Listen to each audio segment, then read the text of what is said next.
দুর্গাপূজার সৌহার্দ্যপূর্ণ পরিবেশ যাতে কেউ বিনষ্ট করতে না পারে সেজন্য সবাইকে সজাগ থাকার আহ্বান জানিয়েছেন ধর্ম উপদেষ্টা ডক্টর আফম খালিদ হোসেন।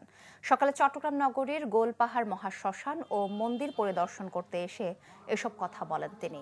যারা মাজার মন্দিরে হামলা চালিয়ে নাশকতা করতে চায় তারা অপরাধী, তাদের কোনো ধর্মীয় পরিচয় নেই বলেও জানান উপদেষ্টা। বলেন, রাজনৈতিক উদ্দেশ্য প্রণোদিত কিছু বিচ্ছিন্ন ঘটনা ঘটিয়ে ফায়দা হাসিলের চেষ্টা চালায় অপরাধীরা। সারা দেশে আইনশৃঙ্খলা বাহিনী সক্রিয় রয়েছে জানিয়ে পূজায় মণ্ডপগুলোতে সিসি ক্যামেরা বসানোরও আহ্বান জানান ধর্ম উপদেষ্টা। সমাহিত করতে পারেন।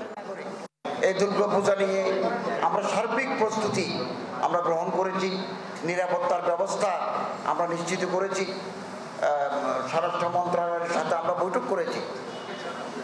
কিছু বিচ্ছিন্ন ঘটনা ঘটে, এটা অনেকটা পলিটিক্যালি মোটিভেটেড, রাজনৈতিক উদ্দেশ্য প্রণোদিত হয়।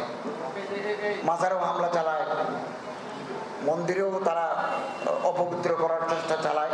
আমাদেরকে সতর্ক থাকতে হবে যাতে আমাদের এই সৌহার্দ্যপূর্ণ পরিবেশকে কেউ বিনষ্ট করতে না পারে।